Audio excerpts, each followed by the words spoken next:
गणेशाय नमः। ओम गं गणपतये नमः। गणपति उवाच। एस्ट्रोलॉजी से मैं astrologer professor doctor A.K. Choubey आप सभी मित्रों का अपने इस YouTube चैनल पर हार्दिक स्वागत और अभिनंदन करता हूँ। मित्रों नमस्कार। मित्रों हाजिर हूँ मैं आज सबसे एक विशेष चर्चा करने के लिए। देखिए चर्चा का विषय क्या है। हम अभी अगले वर्ष यानी 2023 के बारे में हर राशि का भविष्यफल दे रहे थे। तो अब तक हम मिथुन राशि तक भविष्यफल दे चुके हैं। अब हम आज कर्क राशि की बात करेंगे। तो मित्रों कर्क राशि का भविष्यफल देंगे और अगली राशि सिंह का भी दे सकते हैं। तो मित्रों मेरे चैनल पर जो पहली बार आए हैं वो प्लीज़ उनसे निवेदन है कि सब्सक्राइब करके जरूर जाएं। सब्सक्राइब करें, बेल आइकन को प्रेस करें और जाते जाते कमेंट्स में जो चाहें वो लिखें। कुछ पूछना है पूछें, नहीं तो व्हाट्सएप से मैसेज कर सकते हैं। उसके अलावा कुछ नहीं लिखना है तो श्री गणेशाय नमः लिखें तो गणेश भगवान आप पर आशीर्वाद जरूर देंगे। तो मित्रों देखिए कर्क राशि के लिए वर्ष 2023 का मैं जो भविष्यफल बताऊंगा वो बड़े बड़े 4 ग्रहों के बेस्ड होगा। यानी बड़े ग्रह जो बहुत दिनों तक काफ़ी टाइम तक एक जगह रुकते हैं, या शनि बृहस्पति राहु केतु 4 बड़े ग्रह प्लस राशि लॉर्ड, थोड़ा सा सूर्य शुक्र का भी थोड़ा थोड़ा, क्यों बाकी ये सूर्य तो हर महीने बदलता है जगह। मंगल बुध ये सब 45 दिन में, 30 दिन में, 25 दिन में, 1 महीने में जगह बदलते रहते हैं। शुक्र भी ऐसे ही है। तो इसलिए बड़े ग्रह जो हैं उनका ज़्यादा प्रभाव पड़ता है पूरे साल के भविष्य में। तो राहु केतु भविष्य फल बताएंगे ज़्यादा अच्छी तरह से, और बृहस्पति शनि प्लस राशि लॉर्ड भी हैं। तो राशि लॉर्ड तो चंद्रमा है इसके, तो चंद्रमा तो हर सवा दूर में जगह बदलते हैं, इसलिए चंद्रमा को हम कंसिडर नहीं करेंगे। रोज़ के भविष्य फल में कर सकते हैं लेकिन साल भर के में या महीने के में भी चंद्रमा को हम कंसिडर नहीं करते हैं। तो आप अपना ये भविष्यफल चाहें तो चंद्र राशि से देखें, चाहे लग्न राशि से देखें। जिनकी कर्क लगन है वो भी देख सकते हैं, जिनकी चंद्र राशि कर्क है वो भी देख सकते हैं, और नाम राशि जिसकी है वो भी देख सकते हैं, कोई ऐसी बात नहीं है। तो कर्क राशि वालों के लिए तो शनि जो है इस समय कहाँ पर है देखिए। शनि जो है अभी जो है मकर राशि में है शनि, और कर्क राशि के लिए ये बनते हैं 10वें भाव में। शनि जो है मकर राशि जो है 4 और 6 10, मकर राशि आ गई सप्तम भाव में, सप्तम भाव में आ गई, और सप्तम भाव में शनि है। और अभी ये सप्तम भाव में आए मकर राशि में है, और 17 जनवरी को चले जाएंगे ये अष्टम भाव में। अभी सप्तम भाव में 17 जनवरी तक रहेंगे, 17 जनवरी को कुंभ राशि में आ जाएंगे यानी अष्टम भाव में। तो अभी तो सप्तम भाव में यानी मकर राशि जो है वहाँ बैठे हैं, तो अभी लगन को देख रहे हैं, और तीसरी दृष्टि से बृहस्पति को भी देख रहे हैं। बृहस्पति कहाँ है? भाग्य भाव में, मीन राशि में। तो अभी तो बृहस्पति पर शनि की दृष्टि है और लगन पर दृष्टि है, और देखिए 7 8 9 10वीं दृष्टि शुभ भाव में भी है। तो अभी तो शनि काफ़ी अच्छा है, सप्तम भाव में बैठ करके शुभ भाव पर देखना, और काफ़ी मतलब ये तो बृहस्पति को भी देखना, बल देना भाग्य भाव में। पर ये 17 जनवरी तक ही है दोस्तों। 17 जनवरी को जब कुंभ राशि में प्रवेश कर जाएंगे शनि, तो वो अष्टम भाव में आ जाएंगे। अष्टम भाव देखिए जो स्ट्रांग जो क्रूर ग्रह हैं उनके लिए ये 6 8 12 घर जो है ये भी बड़े अच्छे रहते हैं, और अपनी राशि में हो तो फिर उच्च के हो जाते हैं। जब आते हैं अपनी राशि में 17 कुंभ राशि में आ जाएंगे अष्टम भाव में, तो कुंभ राशि इनकी अपनी मूल त्रिकोण राशि है। तो ऐसे जगह में भी अष्टम भाव में भी शनि अच्छा फल देंगे। तो अभी अष्टम भाव में बैठेंगे जब आकर 17 जनवरी के बाद, तो दशम को देखेंगे तीसरी दृष्टि से, दूसरे धन भाव को देखेंगे और 5वें भाव को देखेंगे। तो शनि की दृष्टि है, दशम दृष्टि 5वें भाव पे जाएगी, और सप्तम दृष्टि धन भाव पे जाएगी, और तीसरी दृष्टि जाएगी कहाँ पर? 10वें भाव पर, तुला राशि से। 10वां 11 12 1, क्योंकि शनि जो है जब अष्टम में आएंगे तो 1 2 3 दसम भाव में जाएगी, जहाँ पर दसम भाव में मंगल की राशि है और राहु अभी विराजमान है। राहु सामने केतु को देख रहे हैं। तो देखिए, और देखिए कहाँ है बृहस्पति, कहाँ है बृहस्पति? अभी जो है नवम भाव में बैठे हुए हैं। नवम भाव कौन सा? भाग्य भाव। भाग्य भाव में बैठकर बृहस्पति अभी, यानी जनवरी से अप्रैल तक वहीं रहेंगे, 22 अप्रैल को चेंज करेंगे। तो बृहस्पति नवे भाव में बैठ करके लग्न को देखेंगे, तृतीय भाव को देखेंगे और पंचम भाव को, संतान भाव को देखेंगे।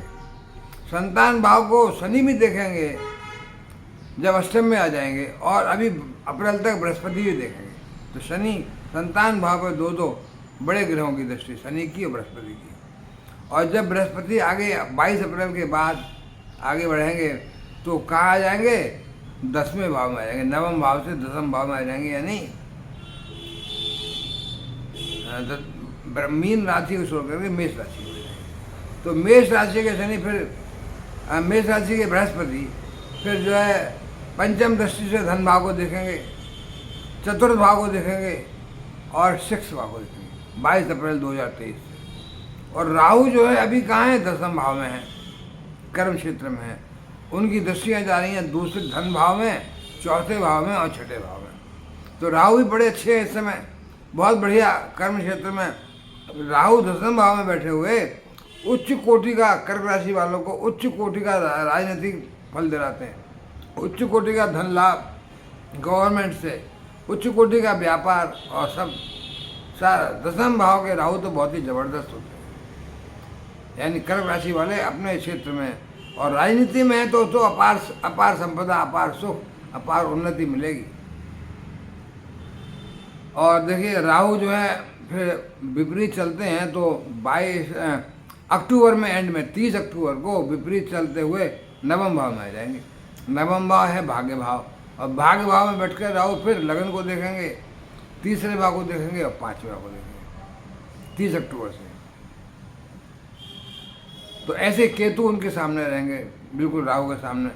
अभी केतु जो है चौथे भाव में है, मतलब सप्तम राशि में है, फिर छठे राशि कन्या राशि में आ जाएंगे जैसे जैसे, क्योंकि राहु केतु विपरीत चलते हैं। तो मित्रों, ये तो रहा ग्रह गोचर 2023 का कर्क राशि के लिए। अब देख, कर्क राशि वालों के लिए जीवन में वर्ष 2023 एक बड़ा ही महत्वपूर्ण वर्ष साबित होगा, क्योंकि 17 जनवरी से अष्टम में शनि का प्रभाव आपकी मानसिक स्थिति को बिगाड़ सकता है, बड़ा प्रभावकारी होगा। अष्टम में मानसिक स्थिति को बिगाड़ सकता है, आपके जीवन में मानसिक तनाव पैदा कर सकता है। आपके कैरियर पर थर्ड दृष्टि पड़ेगी शनि की अष्टम भाव से 17 जनवरी के बाद, तो कैरियर में तीसरी दृष्टि से प्रभावित कर सकता है। और देवगुरु बृहस्पति की कृपा भाग्य को प्रबल बना सकती है, क्योंकि देवगुरु तो 22 अप्रैल तक भाग्य में रहेंगे। विशेष रूप से जनवरी से अप्रैल के बीच देवगुरु भाग्य भाव में रहेंगे और आपकी लगन पर पूर्ण दृष्टि डालेंगे। तो भाग्य भाव में रह करके लगन पर दृष्टि डाल रहे हैं तो आपकी सोच को अच्छा करेंगे, आप अच्छे निर्णय ले सकते हैं, ज्ञानवान, नीतिवान, धर्मवान निर्णय लेंगे आप। और देखिए, इस बृहस्पति की वजह से आपके जीवन में कुछ न कुछ अच्छा ही होने वाला है, कुछ न कुछ अच्छा होगा, बहुत अच्छी आपकी सोच अच्छी होगी। यदि आप मानसिक तनाव से बच पाए तो आपकी काफ़ी तरक्की हो जाएगी, यानी मानसिक आप स्ट्रांग रहें, दृढ़ रहें तो आपकी तरक्की का योग है अच्छा खासा। दशम में बैठ करके आपको दशम में बैठकर आपको मुश्किल से मुश्किल काम में वो कोई ना कोई आपको ऐसी युक्ति लगा देंगे, आपका कि उस काम को पूरा कर लेंगे। जब दशम में आ जाएंगे बृहस्पति 22 अप्रैल को, कार्य क्षेत्र में बड़ी सफलता मिलेगी बृहस्पति के आने से। लेकिन देखिए, राहु भी है वहाँ पर, तो राहु और बृहस्पति दोनों हैं। तो वर्ष की शुरुआत में तो आपको देखिए स्वास्थ्य में थोड़ा सा ध्यान रखना चाहिए स्वास्थ्य का, क्योंकि शनि का गोचर जो है 7वें से निकल करके 8वें में आ जाएगा, तो आपके स्वास्थ्य को प्रभावित तो करेगा। उसी दौरान बृहस्पति का गोचर जो है 9वें में होने के कारण आपकी रुचि धार्मिक हो जाएगी, धार्मिक रुचि होगी, धार्मिक यात्राएं करेंगे आप, और बड़ी बड़ी विदेश यात्राएं भी कर सकते हैं जो लाभकारी होंगी। नवम में बृहस्पति के आने से धार्मिक यात्राएं, धार्मिक रुचि होगी आपकी, धर्म काम में बड़ा इंटरेस्ट लेंगे। और शनि महाराज आपके स्वास्थ्य को प्रभावित करेंगे, तो बृहस्पति आपको किसी भी काम को बिगड़ने नहीं देंगे। शनि की दृष्टि भी देखिए धन भाव, पंचम भाव पे पड़ेगी और बृहस्पति की भी पंचम भाव पे पड़ेगी। तो देखिए, लेकिन आपको स्वास्थ्य में थोड़ी लापरवाही करेंगे आप, तो लापरवाही फिर आपको नुकसान देगी। इसलिए आपको खाने पीने में ध्यान रखना है, मौसम के हिसाब से खाना खाना है और उधर विकार न पैदा होने पाए। कोई अनाप शनाप पका तला ज़्यादा खाना कम खाना है, दावतें कम, उससे आपको नुकसान हो सकता है। तो देखिए, वर्ष की पहली तिमाही यानी जनवरी फरवरी मार्च, पहली तिमाही में आपका सामान्य से बेहतर परिणाम होगा, अच्छा मिलेगा, क्योंकि आपको विघ्न नहीं आएंगे, इसमें विघ्न नहीं आएंगे और आपकी रुकी हुई योजनाओं में पूर्ण होने लगेंगी। आप आर्थिक रूप से अच्छा महसूस करेंगे। बस थोड़ा स्वास्थ्य को सावधान रहिएगा, क्योंकि शनि अष्टम में आ गए ना, थोड़ा स्वास्थ्य को तो ध्यान रखिएगा। वर्ष के शुरुआत में जन्म से ही अप्रैल तक भाग्य साथ देगा पूरा। भाग्य जो है प्रतिफल आपको सफलता देगा, साथ देगा। आप जिस काम को करने की सोचेंगे उसी में सफलता मिलेगी। आपके गुरु समान जो आपके सीनियर्स हैं, परिवार के लोग, पिता या विशेषकर सीनियर्स लोग, उन सब का आपको सहयोग मिलेगा। नवम भाव में भाग्य भाव में गुरु की स्थिति से क्या होगा, पिता का सहयोग, व्यापार में सहयोग। पिता का कोई व्यापार है तो आप भी इसमें सहयोग कर सकते हैं। विदेश यात्राएं, लंबी लंबी विदेश यात्राएं जो लाभ देंगी। तो संभव है आपका, देखिए,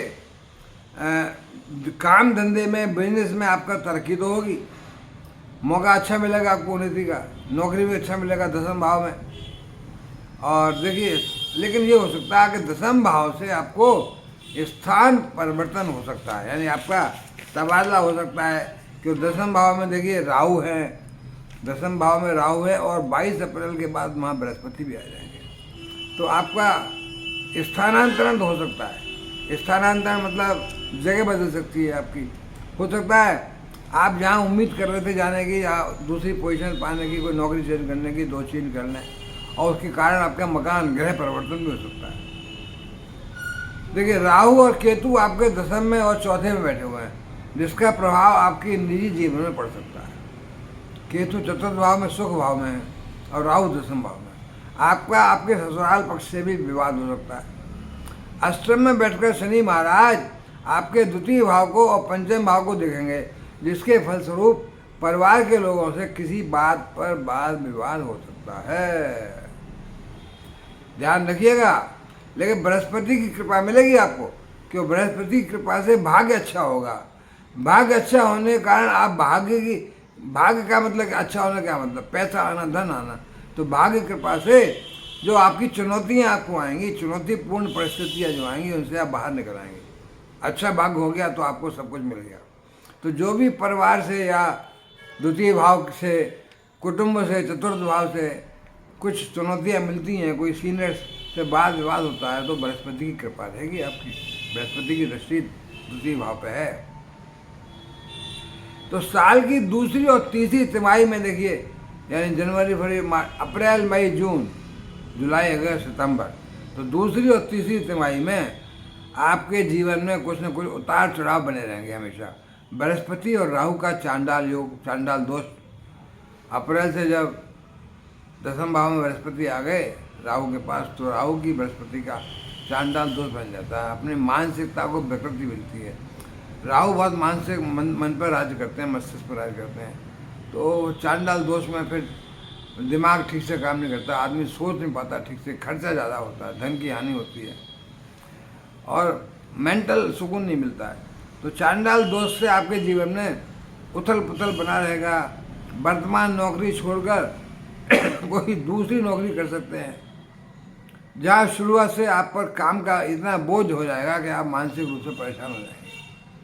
शनि महाराज की दसम पर दृष्टि आपको क्या कर रही है, ऊर्जावान तो बनाएगी बनाएगी। शनि ऊर्जा देंगे, दसम दृष्टि, दसम पर है, तो ऊर्जावान बनेंगे आप। और आप देखिए सुदूर लंबी चौड़ी यात्राएं भी करेंगे। बृहस्पति की महाराज की कृपा से आप जो है चौथे पर दृष्टि जा रही है, तो आपके परिवर्तन यानी चौथा भाव सुख भाव है, तो बृहस्पति की दृष्टि से दसम भाव में जब बृहस्पति आ गए तो सुख भाव को प्रभावित करेंगे।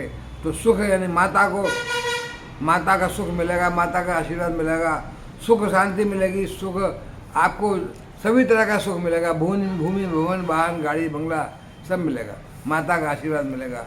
तो अच्छा योग है। और देखिए मंगल के एकादश भाव में रहने के कारण, मंगल आपका एकादश भाव में होगा, एकादश भाव में रहने के कारण आर्थिक स्थिति आपकी अच्छी रहेगी। एकादश में लाभ भाव है, तो लाभ में तो लाभ ही लाभ मिलेगा। फरवरी के महीने में जीवन में कुछ तनाव तो आएगा, और उसमें तनाव में कमी आएगी। वैसे तनाव आया वो बृहस्पति की कृपा से और शनि की कृपा से तनाव में थोड़ी कमी तो आएगी। दाम्पत्य जीवन में अच्छे परिणाम मिल सकते हैं, हालांकि उसी समय प्रेम जीवन में कुछ तनाव तो आएगा। पंचम में और चुनौतियाँ मिलेंगी, प्रेमी आपका दूर हो सकता है, आपसे अलग हो सकता है, और संतान पक्ष को लेकर भी आपको कुछ समस्या आ सकती है। तो पारिवारिक माहौल, कुटुंब का माहौल ज़्यादा अनुकूल नज़र नहीं आता है। देवगुरु जब अप्रैल में 10th हाउस में आ जाएंगे तो कार्य क्षेत्र में कोई बदलाव तो आएगा।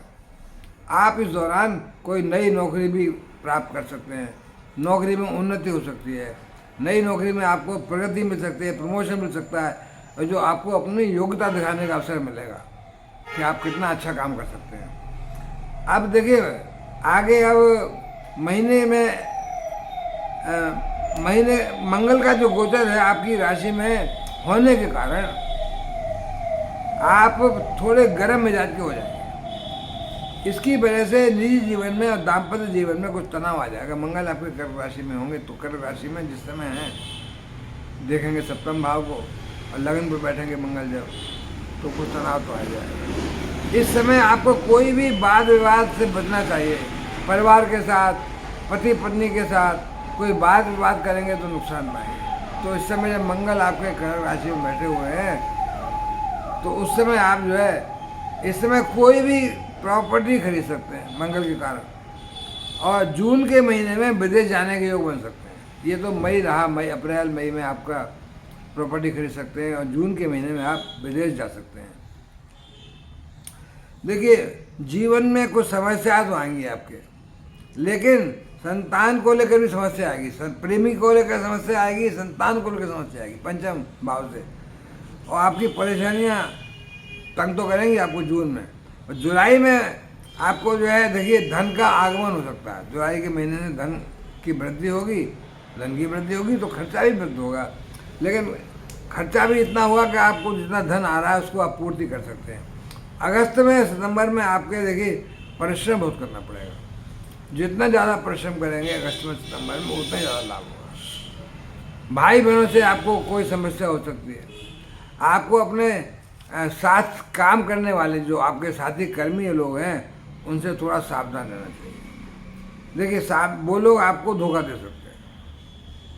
अक्टूबर के महीने में आपको कोई प्रॉपर्टी या गाड़ी खरीद सकते हैं।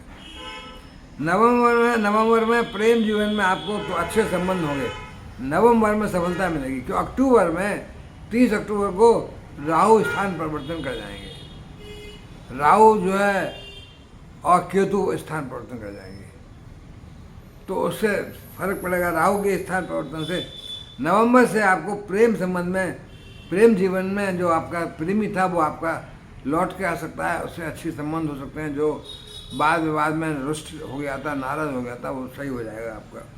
तो प्रेम संबंध अच्छा होगा। राहु के 9th में आ जाने से आपके कार्य क्षेत्र में भी समस्याओं में कमी आ सकती है। क्यों? राहु कहाँ है? भाग्य भाव में। दिसंबर का महीना आपके अनुकूल रहेगा, बहुत बढ़िया। दाम्पत्य जीवन में तनाव की कमी आएगी। वर्ष के शुरू में मंगल की दृष्टि पंचम में होने से तनाव और टकराव दोनों ही बने रहेंगे वर्ष के प्रारंभ में। बृहस्पति की दृष्टि से आपके रिश्ते को बचाकर, बृहस्पति की दृष्टि जो पड़ेगी ना, वो आपके रिश्तों को, परिवार भाव को, आपके कुटुंब में परिवार से अच्छे संबंध रखेगी, रिश्ते बचा कर रखेगी। मई के महीने में रिश्तों में फिर कुछ तनाव आ सकता है। जब मई में आके चांडाल दोष आ गया, शुरू हो गया राहु का, बृहस्पति का, तो फिर तनाव, परिवार में तनाव, रिश्तों में तनाव। और देखिए मई के बाद जून के महीने में भी रिश्तों में थोड़ा दूरियां आ सकती हैं।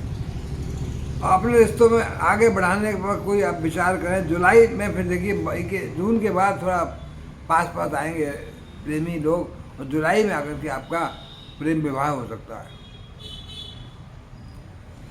अप्रैल से बृहस्पति की कृपा से जब बृहस्पति 10th में आ जाएंगे तब जॉब में परिवर्तन तो जरूर होगा, वेतन वृद्धि भी होगी, पद प्रतिष्ठा मान सम्मान मिलेगा।